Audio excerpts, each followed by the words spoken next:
Hi, I'm Coach Matt, and welcome to the very first episode of A Coach's Handbook, the podcast, where each week I will bring you a new coach from varying experience levels for us to chat with, learning about what makes them the coach that they've become, and hopefully gain some new insight to the coaching world while having a bit of fun doing it. This the best time. Why you wanna be an outcast? Numbers don't lie. You gain a lot from this math class. It takes time to be great. You can learn the lesson. Blood, sweat, and tears. Heartbeat of a champion. Big or small, your heart is the biggest weapon. So follow before you lead and water and plant your seeds. When it's all said and done, you be the best they ever seen. So listen to my catalog on this coach's blog. For my very first guest, I reached out to someone who has played and coached at just about every level in the soccer world. His resume contains starting his career at 17, playing for Yeovil Towns. He had to help me with that. As the youth and reserves team, he played for Plymouth Argyle, his childhood favorite club. He played for West Texas A&M, University of Buffalo.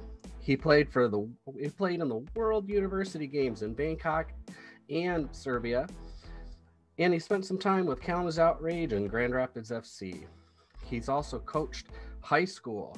He's been director of many multiple travel clubs. He's assistant coach for WMU. He's coached Olivet, assistant coach for Grand Rapids FC, and she shadowed Manchester United's first team coach, Renee Mullenstein. Currently, he's the head coach of Jackson College, which actually won their first championship. And he also is the owner and director of Dan Bully Soccer School and DBSS Sting. Dan Bully, thank you. How are you? Good, Matt. Good. Thanks for having me on here today. Did I get everything right? Yeah, it was spot on. Correct me if I'm wrong. There was a big, long list. I appreciate that, though. You were spot on. Awesome. Well, again, thank you. The one thing I didn't mention is that he is also soon to be Coach Dad. So congratulations on that. Thank you. That's our new term for you. Yes, Brianna and I are very excited. About 5 weeks away now, so we're gearing up. Right in time for soccer season. Exactly. Awesome. All right, so we're going to be asking you some questions and kind of go through all of this. But I want to start with the basics. Where are you from, and what is the earliest memory that you have about soccer?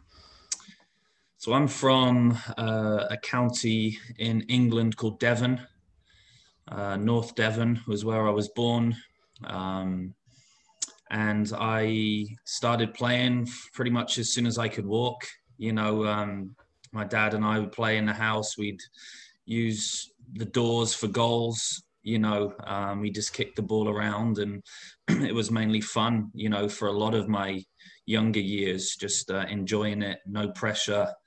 That was pretty much all the way through age 8 or 9, just experimental to see the love of the game come through was great, my end. Awesome. So you just goofed around with your dad for a while till you were 8 or 9 and probably got really into it. Can you remember that first coach that you met? Yeah, I can. It was my elementary school coach in a small fishing village called Appledore. And, he was always very positive. He was all about the team, and he built a togetherness within us to make us very, very successful. And I don't think we lost many games at all. Again, this was early on, first coach that I'd had. And, he'd always say, believe in yourselves. You have to believe in yourselves. It stood with me so much so that I have a tattoo that says believe on it. So, you look back and coaches, that they do stick in the memory. And you do remember those things, as to why you love this game at such an early age. And I was fortunate enough to have that coach and also my father as well, the primary reasons for my love of soccer. Very great. So it's really important, that first impression. I mean, when you walked up to him for the first time, were you nervous? Were you did you know him already? So it was actually pretty easy. How did he portray himself to you as a coach to a Yeah, so player? he's a school coach. So, again, I was probably only around 8 years old at the time. So probably had him in the classroom, teaching a different class. But I was always very confident. I never really got nervous. I was confident, from a young age, just because of the minutes I have, kicking the ball around. It was what I seemed to be able to do naturally. It was in my blood. It's a religion back home pretty much as well. So it And was just what we did. I do apologize. I should have called it football. I'm still learning the British language. We talked about that the other day. That's right. Awesome. So you're grown up, you went through your early teenage years, and you played for some great clubs right out of high school. Yeovil was an academy, correct? Yeah, it was a professional club, and I was fortunate enough to have done well, at such a young age at my local clubs, where I lived and where the community played. I joined a center of excellence, and then from that, I actually left high school at age 16 and moved out of my home to Yeovil. And it all just kind of skyrocketed from that point in terms of being at professional clubs, youth academies, getting next level education, along the way. Awesome. Now, I've seen pictures. You sent me some wonderful pictures, and I saw the one of my favorite ones, because finding out that you were playing for the youth team for Argyle and also in the reserves, and then I see the picture of you as a little lad running out with the big team, right, as a little kid. So what was it like to be able to at least even be a part of that club, even that you had watched your whole life? Yeah, it was a dream come true, really. As you referenced there, I was a mascot for the club on 2 occasions, actually. Once on my own as a little boy, running out onto the field in front of thousands of supporters. These were my idols. These were who I watched growing up, in front of 10, 15,000 people, alongside me cheering the team on. So to get a chance at age 17, 18 to join them was a dream come true. And you got to wear the colors. That's right, yeah. And did I read correctly? Your middle name, was that a joke, or is your middle name really Argyle? No, it's serious. Yeah, it's your middle name is Argyle. That's awesome. I have 2 middle names. My first one's Stuart, after my dad, and then Argyle. Dad named me after the club that we loved, and it was meant to be a part of that. That's for some period of time. All right, then we move on with going from there. You head off to college. You go to West Texas A&M and University of Buffalo, correct? Yeah, that's correct. Yeah, it was very disappointing. At age 20, I was released. My contract at Plymouth had expired. It was the cutoff point. The next step there would have been to have been offered a full professional contract. So, there were many of us in that same situation, and only few were afforded the opportunity. So it was very sad, but at the same time, we pick ourselves up and we look into other opportunities. And at age 21, I came over to West Texas to continue to play soccer. I was lucky enough to have my degree funded through a scholarship as well. So, not sure if I would have continued my education back home, but it did wonders for me to be able to do that, to keep me eligible so that I could play soccer, and to keep me in the game at a decent level. Absolutely. What can you pick out of experience with that you had? And again, we're trying to stay coach focused here. I want to know from the player perspective, what was it like going from having an English coach or British coach to an American coach, and 2 totally different styles of play? I mean, I've been with you long enough. I know the difference between watching Euro soccer versus American soccer. And so what was it like to switch? Yeah, I mean, it was a good experience first and foremost, listening, having to adapt to the terminology, took a little while, but, we were together almost daily with the team and the coaching staff. So, Butch Lawfer actually was the coach's name down there at West Texas A&M. I believe he's still there doing a fantastic job. And, I wasn't the only foreigner there. We were a couple of English lads there. I think we had a Dane there as well, or two. So, it's good to have that cultural mix. We could learn from each other, and, Coach Lawfer put together a very solid team, and we were very successful down there. Awesome. And then you went up to Buffalo, but again, probably very similar experience with being on the soccer. So I guess I want to focus on something that I didn't know about you. You got to represent your country twice in the university games.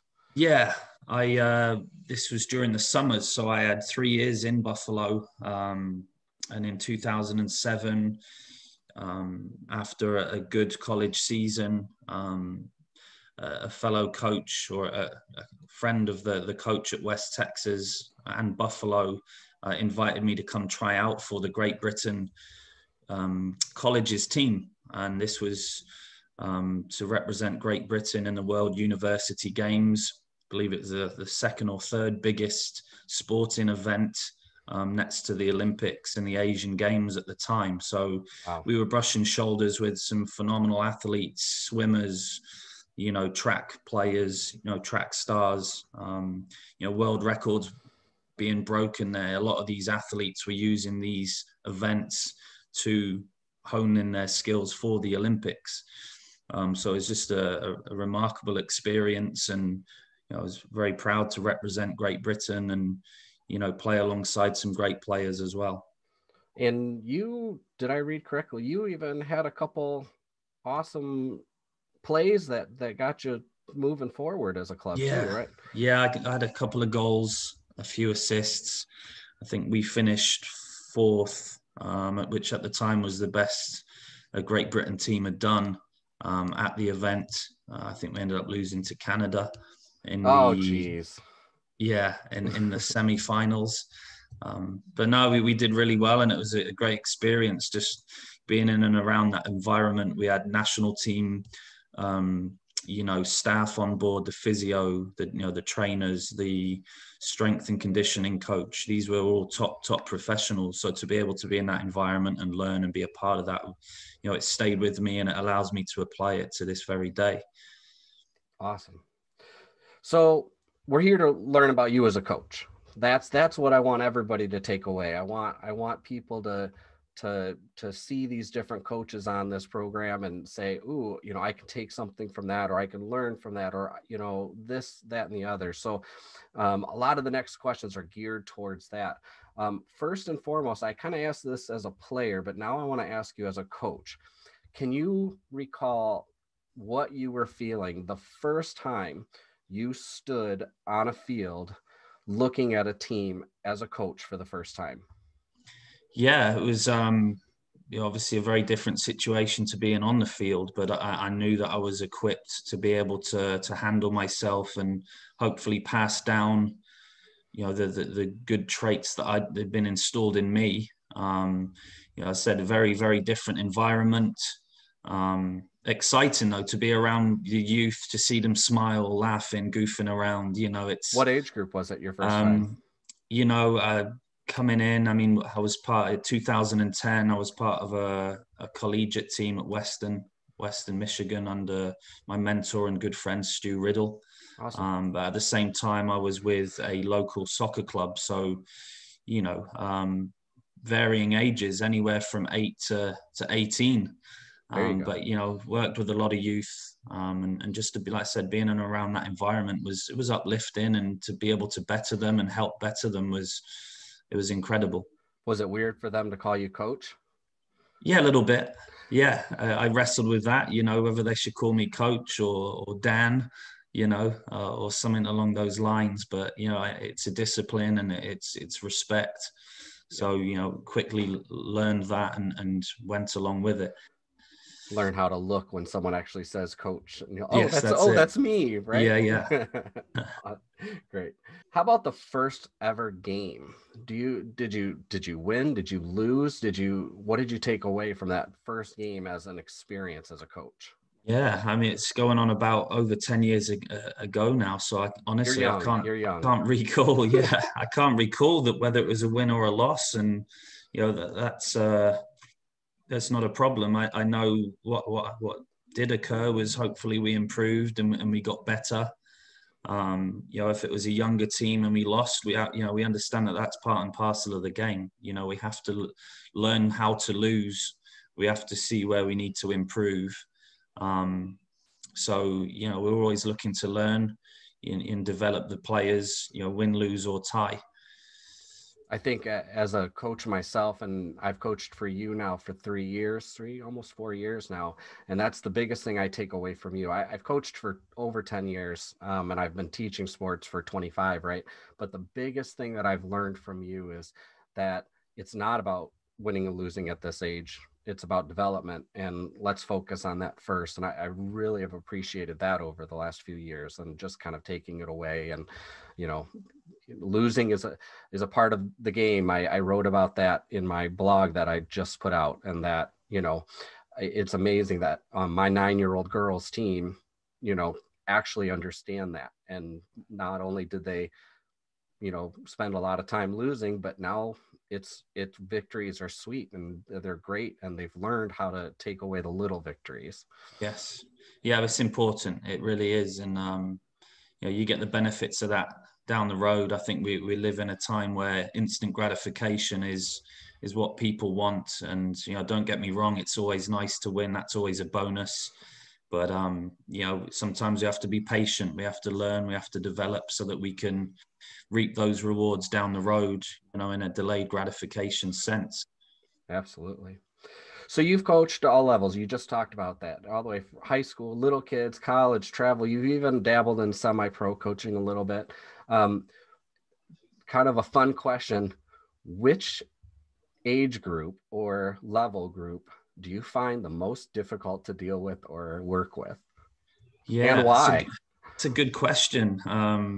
I thought you were going to ask me what was my favorite, and I honestly couldn't pinpoint that. But I think at the youth age, I think U12, U11, 12, 13 boys and girls, obviously because of the you know changes that they're going through with puberty, growth, you know, everything going on at home and school. You know, we're Mhm. still trying to find ourselves, you know, and learn what's best. So I think that age, you know, it's you got to reel them in. They're goofy, you know, Oh. and they sometimes mess around a little bit. And you know, we have to continue to be able to make it fun for these kids, but also, you know, give them structure and discipline Mhm. so that they can differentiate between the two. You know, if it's a constant laugh and a joke, then you know, it's hard to get things done and be productive. But I think part of the fun is these kids do want to be pushed. They do want the discipline and structure that goes with sport. I think they thrive on it. And through that, you see success, which then in turn becomes memories and fun and brings out the love of the game. So I think that's an important process that all kids should go through. Very good. I personally find girls a lot easier to coach than boys. Yeah, That's just my opinion. I've coached both, and I've loved all my girls' teams. So, right, right. so let's flip this. And I know that you just mentioned that you were worried I was going to ask what was your favorite. I'm not asking what your favorite is, because I've actually watched you coach all levels, even all the little itty bitties, and I love how you work with them.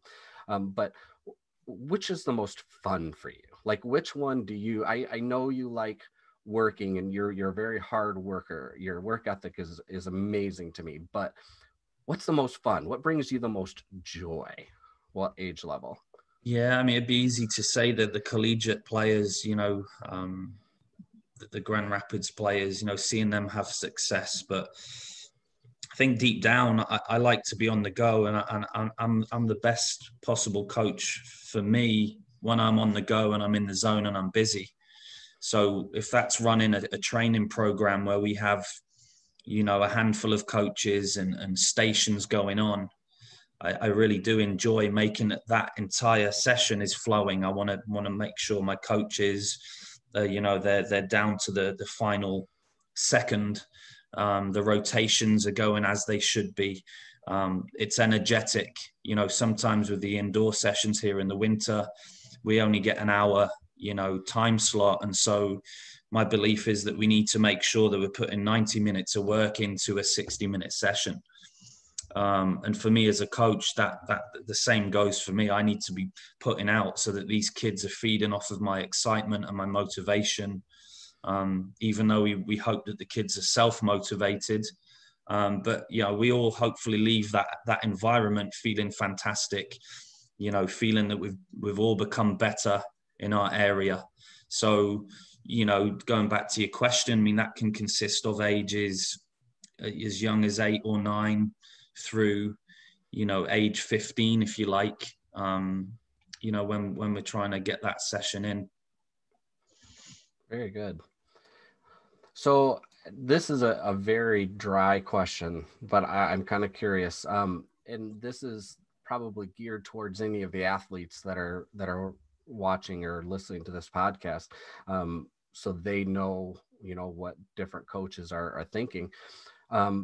Very could be a broad answer. You could pin it right on the nose, but what do you look for in a player? What do you expect out of a player?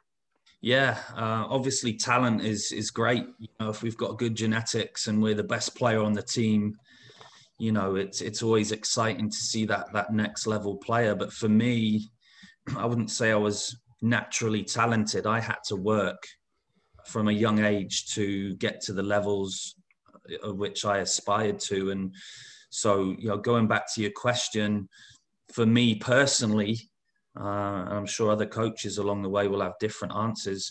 For me personally, I look at attitude. I look at work rate. You know, how hard is the player working? Is the player listening to me and giving me eye contact when I'm teaching, when I'm coaching? You know, or are they looking at the grass, you know, picking dandelions or chatting with their friends? Yeah, right. You know, I was always taught, look at your coach in the eye, you know, it goes a long way. You know, be coachable, you know, work hard. And I think, you know, these are very old fashioned, you know, characteristics and still to this day for me, they go a long way. And you'll find that the players that stick with that might not be the most talented players from an early age, but if you give them the time of day and you focus on those players as well as the top end players, you know, everyone's got the potential to grow and to become a better player and a better person. I really like how you said, look them in the eye. You know, you don't see that as much these days, you know, with any kids. I mean, when you do, you know, that kid is going to work hard. Right. So I think that's the important thing for us as, you know, parents, even if you're a parent listening, you know, let's get back to some of these basics. Like, I agree, you know, firm handshake, look them in the eye, talk with them, listen, don't wait for the response, you know, all of those things. You just want to get it going. So Right. I think that's great. Yeah. So as a coach, I'm going to let you brag a little bit. What do you feel you bring to a team as a coach? And why do you feel like that's important enough to have you as a coach? Yeah. You know, obviously with my experience, I mean, there could be multiple answers here, but I think first and foremost, punctuality, preparation. You know, I'm never going into a session, you know, late or unprepared. I always know what I want to achieve. I always like to know the structure of my session, you know, unless of course life happens, like you skip out on a snowy road into a bunker. Hopefully that doesn't happen. You know, we understand life happens, but I said punctuality and preparedness, and then motivation. You know, my characteristics as a player, you know, the work hard, the be motivated, that still hasn't left me as a person today in the working world. You know, understand that these traits that are installed, they go through life with you. And that's for me why sport is so important.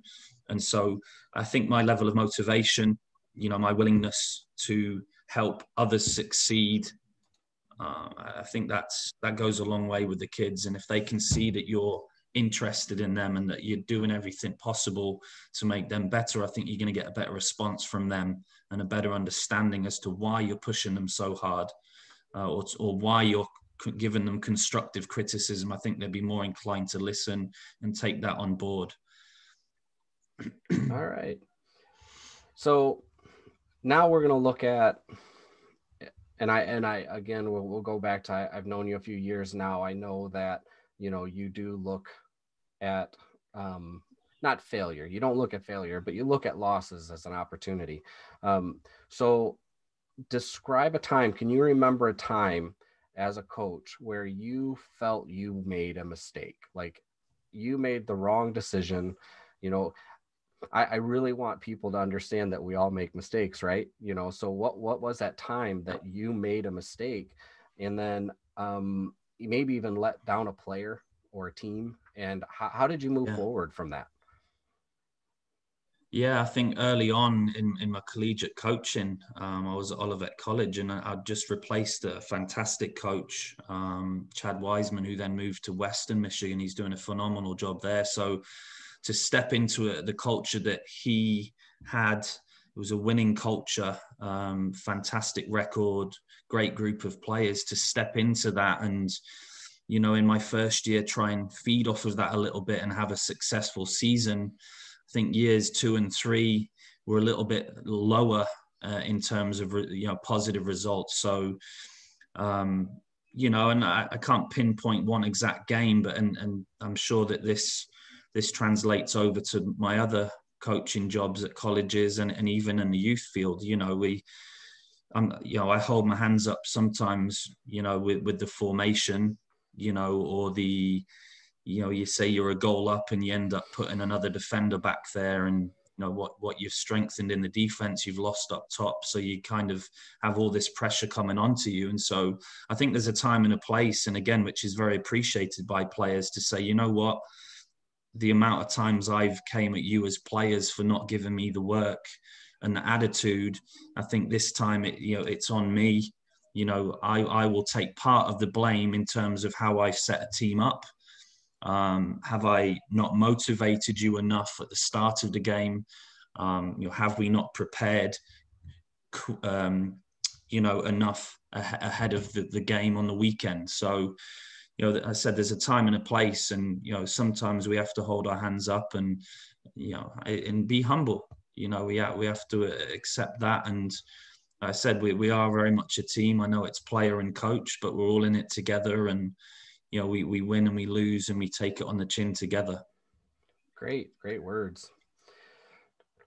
So a lot of inspiration coming from your words, and I was really happy that you agreed to be my first guest.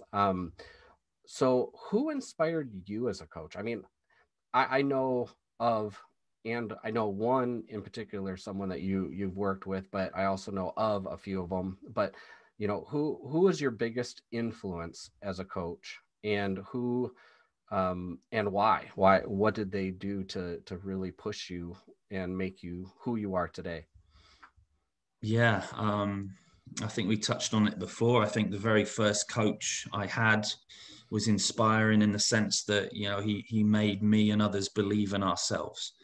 You know, as I got older, you know, my coach at Buffalo turned around and said, you know, you'll make a very good coach one day.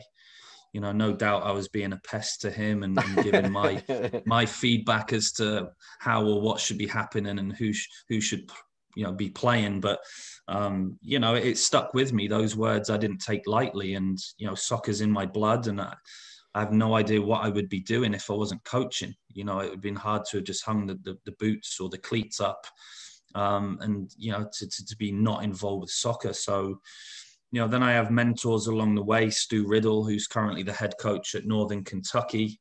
You know, Coach Butch Lawfer was my collegiate coach at down in Texas, West Texas A&M.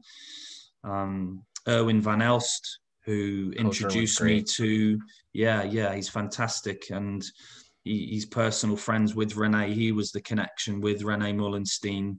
You know, I've known Erwin now for a very, very long time, and we've shared conversations and field sessions. And, you know, it's great to look up to older people. And I would recommend any youth player to have that mentor, somebody who's older than you. You know, have a group that's older, have a group that's the same age of you as you, and try and help a younger age than you. You know, you want to be involved at all age levels, I think, to get the best out of yourself. So then, of course, Rene himself, you know, you look at a role model who's been at the highest levels.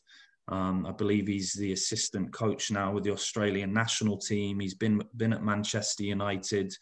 He's been at many clubs and at many levels. So to aspire to become, you know, half of what that coach is, you know, is pretty awesome. You know, I still want more as a coach. I still want to be better as a person, just like I did when I was a player. You know, I never have that sense of satisfaction. You know, you could say my life to some extent is a bit of a failure in terms of how I saw it going. But that keeps me hungry for more. It keeps me leveled. And I really enjoy what I do. Seeing what you've done in not only with our club but in the community too, it's hard for me to say that you're failing. If anything, you're failing upward. But you know, you're doing a good job at everything that you do. So you know, I appreciate you, and I know all the other parents appreciate you as well. Thank you. Um, Yeah, thank you. so one moment, one moment in time, best moment you ever had as a coach.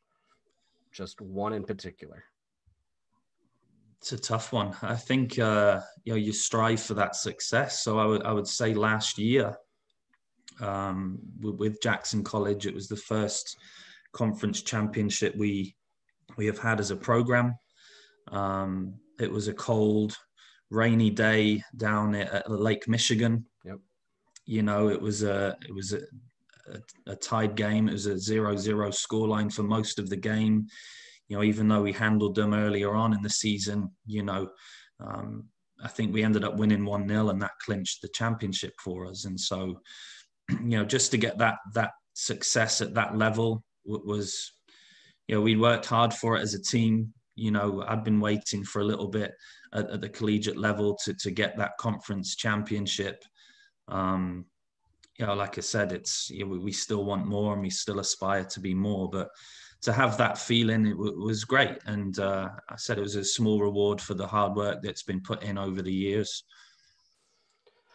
You know, I want to point out those Jackson guys, because you know I've been around them now too for the last couple of years, and I go back to kind of point out your coaching style. I go back to Greg Popovich. I'm a huge San Antonio Spurs fan. One of the big thing that the Spurs club do is they make their players do community service, and they give back to the community. And it's their number one mission down there. And you do that too. And you make those boys work hard on and off the field. And I commend you for that. It's a great thing. And even with our club, my daughter was out ringing the bell last year at Christmas time, and you know, a lot of the other kids, you know, do community service, and I think that's a great thing for you to instill. What brought that in your head as far as to include that with your club, Yeah, and with your teams? Yeah, I mean, just doing right and giving back to the community, it builds a culture. You know, it becomes less about oneself. It unites people. It brings certainly the teams that I'm involved with closer together. It's just more time that we can spend together to step away from the field and to get to know each other. What makes us tick? You know, what do you enjoy doing away from soccer? You know, it's networking skills for these guys as well. Mm-hmm. It's, you know, you get to be involved with public speaking. You know, you mentioned your daughter Annie. You know, we have to go out and perhaps sell a product.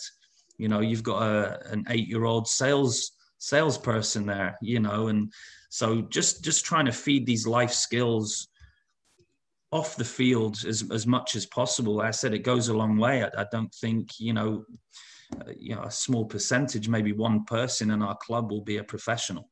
Sure. That's the reality of this. And so we have to ensure that we're doing the right things to create better people and to build communities, to be selfless. I said it goes a long way. It makes you feel good. It makes the kids learn, that giving back is essential to helping a community grow. Wonderful. You've given us a ton of advice. And I'm asking for more, right? So I constantly asking. The last section's fast, but before we get to that, you've told us a lot of great things that we can take away from you. But is there one other piece of advice that you would give to either a coach, up and coming coach, or an up and coming player, or both? And what would that be, and kind of explain why? Why did you give that advice? I would say continue to be hungry, continue to set your goals. I think if you don't have a vision of where you want to be in 5-10 years from now, it's really hard to find that route along the way. And so I think you have to set goals. You have to aspire to be better. You have to surround yourself with people that are better than you, that are on the next level. And you have to be involved in networking, getting to know others, and really putting yourself out there. I said I've done that. We like to think we know it all at times, but to take a step back and to learn from a coach that's 10-15 years your senior, it goes a long way. It gives you good perspective. It kind of calms you down a little bit and levels you. You can take some of it, you can toss some of it away. Everybody's different, and it's good to have your own armory of ideas, drills, techniques, and that's what makes each and every one of us who we are, when we're coaching out there.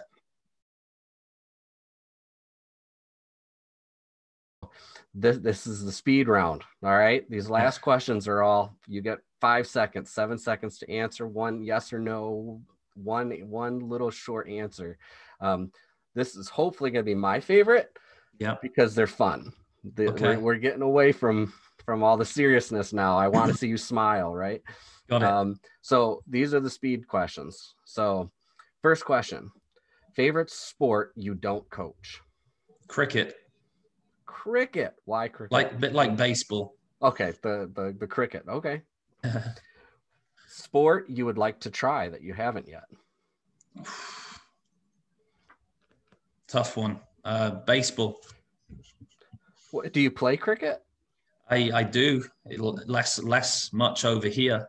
Right. So I guess it would be not that much of a difference, right? Right. Same sort of setup. All right.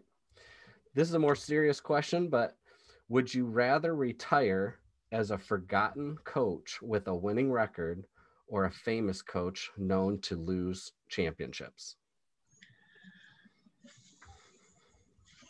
That's a tough one. I'll go with the first one. As a forgotten coach with a winning record? Yeah. All right. You ready for this one? You have 2 more left, and they're getting fun.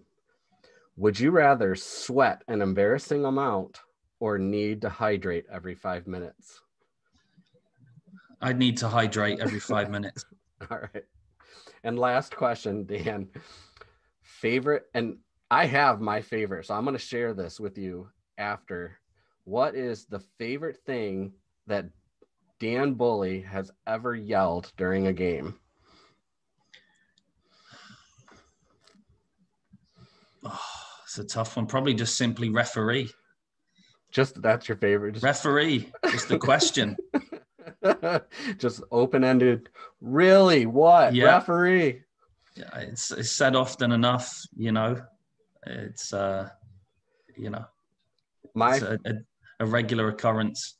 Yeah, every game, right? my favorite, and now that you say that, I can hear you in my head saying that over and over again.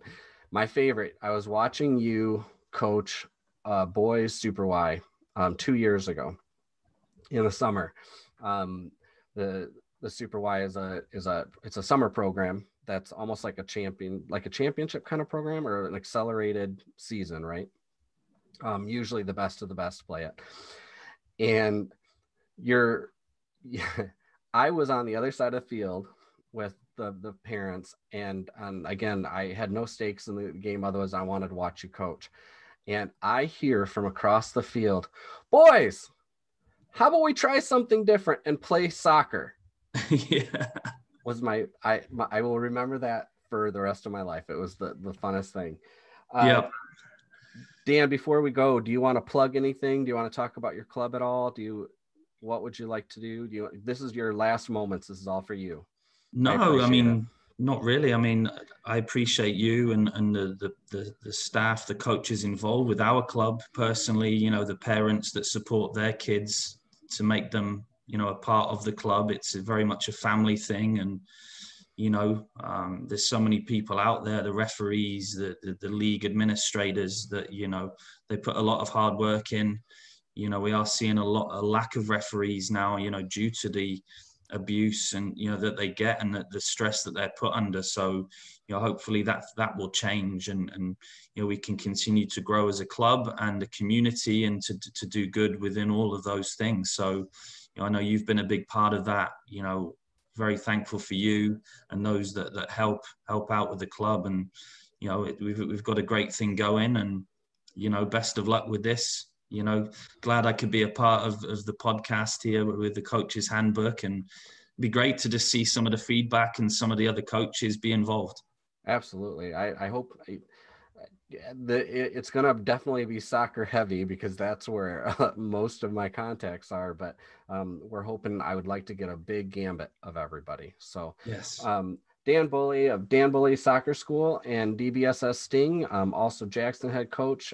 Thank you so much for joining us, and appreciate all that you do. And hopefully in a year, we'll have you on again, and this will be a lot bigger, and more than 2 people will listen to it at that point. Sure. I'm sure it will be. All right. Thanks, everybody. And we'll be back next week with a new coach, and we'll get some chats going, and hopefully leave your comments below. And yeah, just keep listening. Thanks, everybody.